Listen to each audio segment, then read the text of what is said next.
Hello, my name is Catherine Bennett, and I'm going to tell you about the night I became visible again. The night I stood in front of 100 people at my 10th wedding anniversary party and showed them exactly what my marriage had really looked like for the past 4 years. The night my husband learned that invisible doesn't mean powerless. Let me take you back to the beginning, because you need to understand how I became invisible in the first place. I met Julian when I was 28. I was working as a marketing manager for a tech startup, doing well, building my career. He was a junior partner at a prestigious law firm, ambitious and charming. Everyone said we made a beautiful couple. His colleagues' wives told me how lucky I was to snag such a promising attorney. My friends said he was a catch. We dated for 2 years before he proposed. The proposal was picture perfect. Sunset at the beach, photographer hidden in the dunes to capture the moment, champagne waiting in a cooler. It should have been romantic. Looking back, it felt more like a performance. Like Julian was checking off a box on his life plan. Successful career, check. Beautiful fiancé, check. Instagram-worthy proposal, check. The wedding was elegant. 200 guests, open bar, live band. Julian's firm partners were there, along with all the important clients he wanted to impress. I remember feeling like the wedding was more about his career advancement than about us, but I told myself I was being silly. This was just how things worked in his world. The first few years of marriage were okay. Not great, not terrible, just okay. Julian worked long hours, which I understood. He was trying to make senior partner. I supported him, managed our home, attended firm events, looking polished and saying the right things to the right people. I was good at it, the perfect lawyer's wife. But somewhere around year 4, something shifted. Or maybe it didn't shift, maybe I just finally noticed what had been happening all along. Julian stopped seeing me as a person and started seeing me as part of the household infrastructure, like the dishwasher or the coffee maker, something that was supposed to function smoothly and not require much attention. Our conversations became transactional. What's for dinner? Did you pick up my dry cleaning? I need you to attend the firm gala on Saturday. Never, how was your day? Or what have you been thinking about? Or I miss talking to you. Just logistics and requests. I tried to engage him in real conversation, asked about his cases, his day, his thoughts on things. He'd give me one-word answers while scrolling through his phone. I'd suggest we go out for dinner, just the two of us. He'd say he was too tired or had work to finish. I'd mention missing our old connection. He'd say I was being dramatic, that this was just what marriage looked like after the honeymoon phase ended. When I brought up maybe seeing a marriage counselor, he looked at me like I'd suggested something insane. We don't need therapy, Catherine. Nothing's wrong. You're just being oversensitive. So I stopped trying, and that's when I truly became invisible. Julian would walk past me in our own home without acknowledging I was there. He'd take phone calls in the middle of dinner and leave the table without excusing himself. He forgot my birthday 2 years in a row. When I reminded him, he acted annoyed that I expected him to remember. But the worst part, the dinner parties. Julian loved hosting, loved having his colleagues over, showing off our beautiful home, playing the successful host. And I was expected to be the perfect hostess, cook the meal, pour the drinks, laugh at the jokes, make small talk. I did it all flawlessly. And at the end of the night, Julian would shake hands with the guests, accept their compliments about the lovely evening, and never once acknowledge that I'd been the one who made it all happen. I felt like a ghost in my own life, going through the motions, checking off tasks, existing but not really living. I'd given up my career when Julian made senior partner and wanted me to focus on supporting his success. I'd let my friendships fade because I was always too busy managing Julian's schedule and his needs. I'd lost myself so completely that some days I looked in the mirror and barely recognized the woman staring back. Then came the announcement. Julian came home from work one evening looking pleased with himself. "I've been thinking," he said, not looking up from his phone. "Our 10th anniversary is coming up in 3 months. We should do something big." Okay, I said carefully. What did you have in mind? A party, black tie, at the Plaza Hotel. All our friends, the firm partners, important clients, really celebrate a decade together. Not a romantic dinner for two, not a weekend away to reconnect, a party, a performance, another opportunity for Julian to show off. That sounds expensive, I ventured. We can afford it. This is important. 10 years is a milestone. People expect us to celebrate properly. People, not him, not us. People. Whatever you want, I said, because by that point I'd learned that disagreeing with Julian was exhausting and pointless. He started planning immediately, hired an event coordinator, booked the venue, selected the menu. I was consulted only on things like napkin colors and flower arrangements. My opinion on the important stuff, the list, the timeline, the overall vision, wasn't requested. 2 months before the party, something strange happened. Julian started being nicer to me. Not dramatically different, but noticeably more pleasant. He'd compliment my appearance before we left for events. He bought me an expensive necklace just because. He even took me to dinner once, though he spent most of it on his phone. I should have been happy. Instead, I felt uneasy. This wasn't the man I'd been living with for the past 4 years. Something was off. One evening, Julian left his laptop open on the kitchen counter while he showered. He usually guarded that thing like it contained nuclear codes. I stood there debating with myself, respecting his privacy versus trusting my gut that something was wrong. My gut won. I opened his email, started scrolling. Most of it was work stuff, boring legal documents and client communications. Then I saw a name that appeared over and over, Melissa Howard, his paralegal. I opened one email, then another, then I felt my stomach drop to the floor. They weren't work emails. Well, they started as work emails, but they'd evolved into something else entirely. Flirtation, inside jokes, and then about 3 years ago, they'd crossed a line. Can't wait to see you tonight. Usual place?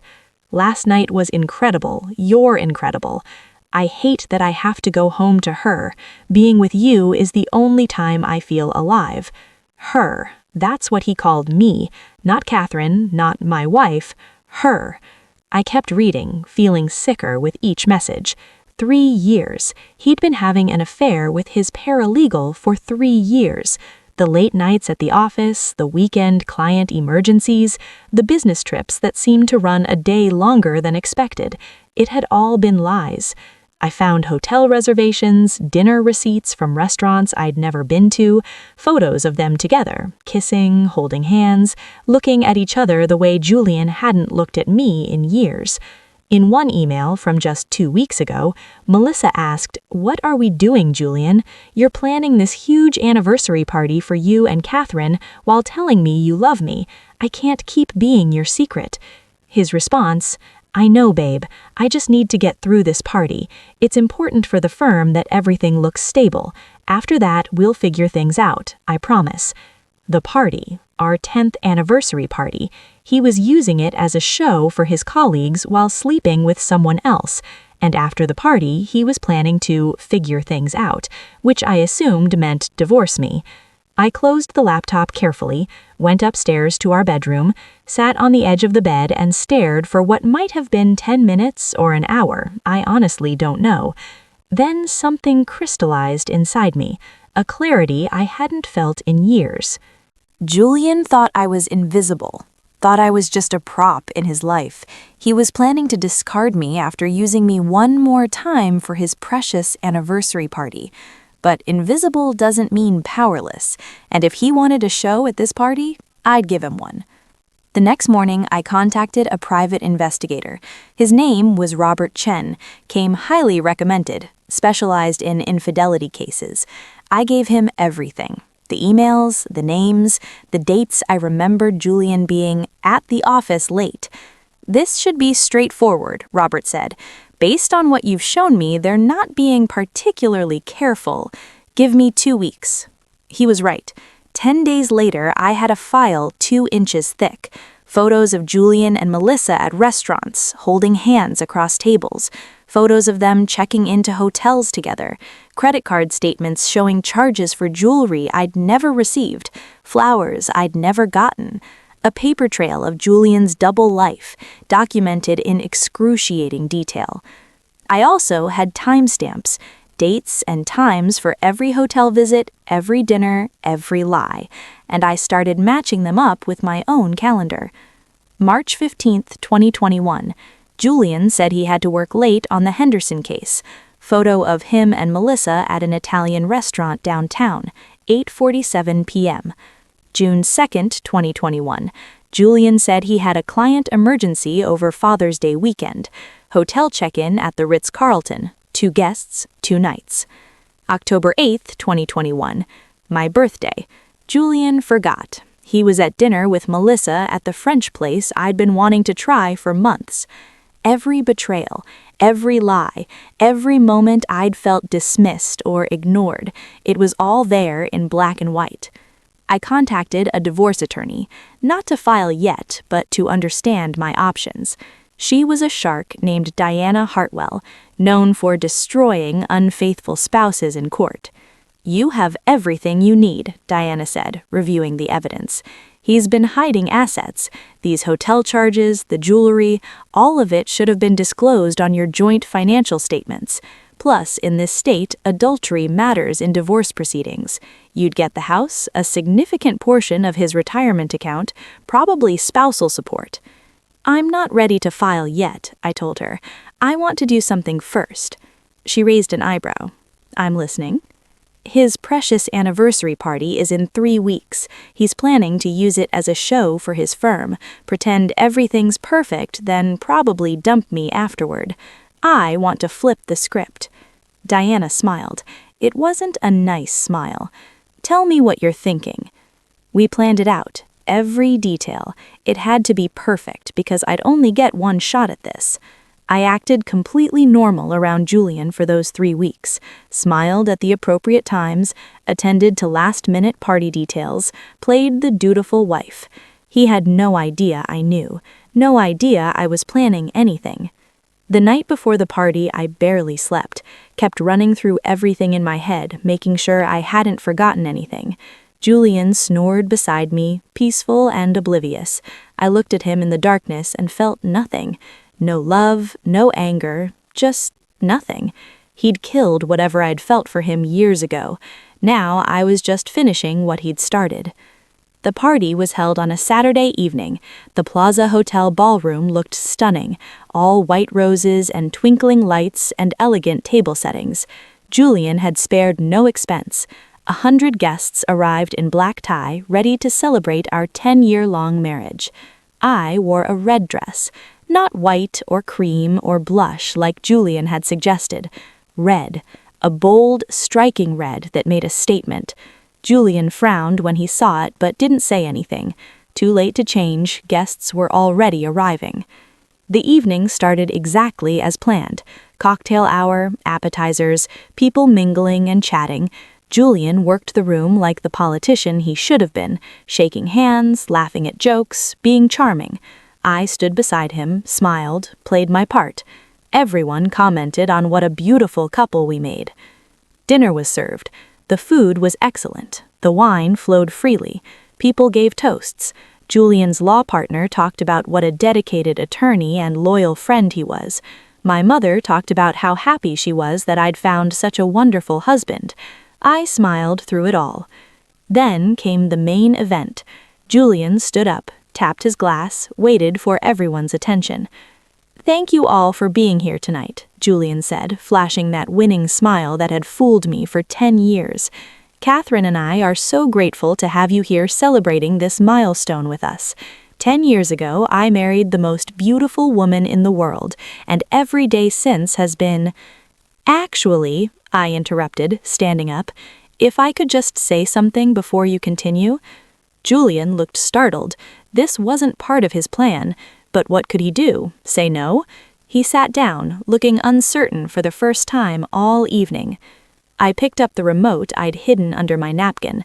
The venue had a large screen at the front of the room, supposedly for a slideshow of photos from our decade together. Julian had put together a collection of wedding photos, vacation snapshots, pictures of us at firm events, all the highlight reel. Julian mentioned what a wonderful 10 years it's been, and I thought what better way to celebrate than by showing everyone what our marriage has really looked like, the real story, not the edited version. I pressed play. The screen came to life, but instead of wedding photos, it showed a timeline, a simple, clear timeline starting from 2021 and running to present day. Then the photos started. Julian and Melissa at dinner, date and time stamp clearly visible. Julian and Melissa checking into a hotel. Julian and Melissa walking hand in hand through a park. The room went completely silent. You could have heard a pin drop on the carpet. I narrated as the slideshow continued. March 15th, 2021. Julian said he had to work late on the Henderson case. Photo of him and Melissa at an Italian restaurant downtown, 8:47 p.m. June 2nd, 2021. Julian said he had a client emergency over Father's Day weekend. Hotel check-in at the Ritz-Carlton. 2 guests, 2 nights. October 8th, 2021. My birthday. Julian forgot. He was at dinner with Melissa at the French place I'd been wanting to try for months. Every betrayal, every lie, every moment I'd felt dismissed or ignored, it was all there in black and white. I contacted a divorce attorney, not to file yet, but to understand my options. She was a shark named Diana Hartwell, known for destroying unfaithful spouses in court. "You have everything you need," Diana said, reviewing the evidence. "He's been hiding assets. These hotel charges, the jewelry, all of it should have been disclosed on your joint financial statements. Plus, in this state, adultery matters in divorce proceedings. You'd get the house, a significant portion of his retirement account, probably spousal support." "I'm not ready to file yet," I told her. "I want to do something first."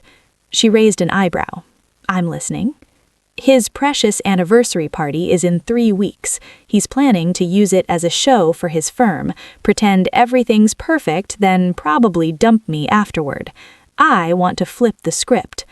Diana smiled. It wasn't a nice smile. "Tell me what you're thinking." We planned it out, every detail. It had to be perfect because I'd only get one shot at this. I acted completely normal around Julian for those 3 weeks, smiled at the appropriate times, attended to last-minute party details, played the dutiful wife. He had no idea I knew, no idea I was planning anything. The night before the party, I barely slept, kept running through everything in my head, making sure I hadn't forgotten anything. Julian snored beside me, peaceful and oblivious. I looked at him in the darkness and felt nothing. No love, no anger, just nothing.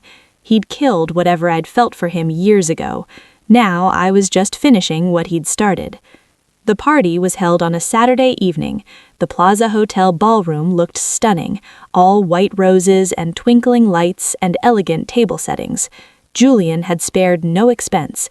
100 guests arrived in black tie, ready to celebrate our 10-year-long marriage.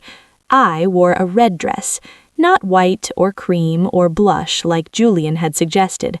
Red, a bold, striking red that made a statement. Julian frowned when he saw it but didn't say anything. Too late to change, guests were already arriving. The evening started exactly as planned. Cocktail hour, appetizers, people mingling and chatting, hosting his dinners, attending his events, supporting his career, being invisible. Well, guess what, Julian? I'm not invisible anymore. I took off my wedding ring, set it on the table with a definitive click, picked up my clutch, and walked out. My heels clicked on the marble floor. Nobody tried to stop me. Behind me, I could hear the chaos erupting, voices raised, chairs scraping, Julian's voice trying to explain, to salvage something from the wreckage. I didn't look back. The next week was a blur. I stayed with my best friend, Hannah, who I'd finally reconnected with after years of neglect. She didn't say, "I told you so," even though she probably wanted to. She just let me cry, brought me wine, and helped me start putting my life back together. Diana filed for divorce immediately. The evidence was overwhelming, and Julian's attorney knew it. He tried to negotiate, tried to minimize damages, but Diana was relentless. Your client committed adultery for 3 years, used marital funds to finance his affair, and humiliated my client in front of 100 people when his deception was exposed. We're not negotiating, we're dictating terms. The fallout at Julian's firm was swift. Having your affair exposed at your anniversary party in front of senior partners and major clients tends to have consequences. They didn't fire him, probably couldn't legally, but they strongly suggested he resign. The firm's reputation was everything, and Julian had become a liability. He tried to fight it, but when it became clear his partners wouldn't support him, he quit. Last I heard, he ended up at a much smaller firm, making a fraction of what he'd earned before. Melissa was fired immediately. Workplace relationships with subordinates violate most law firm ethics policies, especially when they involve partners. She tried to claim she was the victim, that Julian had taken advantage of his position. Maybe that was true. Maybe they were both culpable. Either way, I didn't care. She wasn't my problem. The divorce settlement was everything Diana promised. I got the house. Julian had to move out within 30 days. I got half his retirement account, which was substantial given his income over the past decade. And I got spousal support for 3 years, giving me time to rebuild my career without immediate financial pressure. Julian was furious, kept calling me, leaving voicemails about how I'd destroyed his life, how I'd humiliated him, how I was a vindictive bitch. I never responded. Eventually, he stopped calling. My family rallied around me. My mother apologized for the toast she'd given, said she had no idea what I was going through. My father offered to have a talk with Julian, which I politely declined. They'd been charmed by him just like I had been. They couldn't have known. But rebuilding my life was harder than I expected. I was 38 years old, had been out of the workforce for 4 years, and had to figure out who I was outside of being Julian's wife. It was terrifying. It was also liberating. I reached out to my old boss from the tech startup, asked if she knew of any opportunities. She not only knew of opportunities, she offered me one, a senior marketing position at her new company. Not quite at the level I'd been before, but close, with room to grow. I took it, threw myself into work the way I should have been doing all along. Turned out I was actually really good at what I did, better than I remembered. Within a year, I got promoted to director of marketing. My ideas were heard, my work was valued, I was visible. I reconnected with old friends, made new ones, started painting again, something I'd loved in college but abandoned when Julian said it was a waste of time since I wasn't going to make money from it, took a pottery class, went on dates, some good, some terrible, all educational. It's been 3 years since that anniversary party. I'm 41 years old now. I own my house outright, used some of the settlement to pay off the mortgage. I have a career I love, friends who actually see me, a life that feels like mine. People sometimes ask if I regret how I handled things, if exposing Julian like that was too harsh, too public, too dramatic. And I tell them, he made our marriage public. He paraded me around at firm events, used me to advance his career, showed off our perfect marriage to everyone who mattered to him, all while betraying me in private. I just made the private part public. If he didn't want to be humiliated, he shouldn't have done things worth being humiliated about. Sometimes I wonder what would have happened if I'd confronted him privately, if we'd gone to counseling, if he'd ended the affair, if we tried to work it out. But then I remember how he looked at me those last few years, or rather how he didn't look at me, how I'd become invisible in my own home, my own marriage, my own life. And I realized we couldn't have fixed it, because Julian never saw the problem. To him, everything was fine as long as his life was running smoothly, as long as I played my part. The fact that I was dying inside, that I'd lost myself completely, that wasn't important to him. So no, I don't regret it.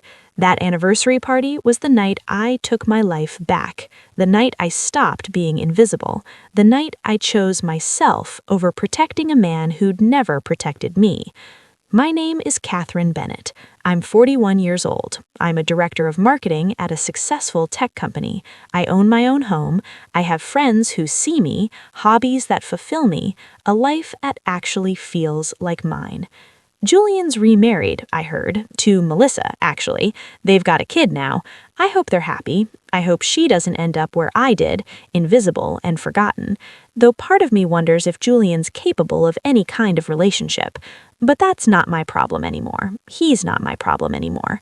I'm too busy living my life, being seen, being present, being everything I'd forgotten I could be.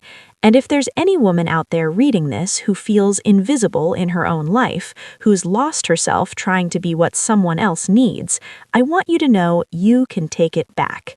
It's not easy and it's not painful, but it's possible. You deserve to be seen. You deserve to be valued. You deserve to be visible. Don't let anyone convince you otherwise, not even someone who promised to love you forever.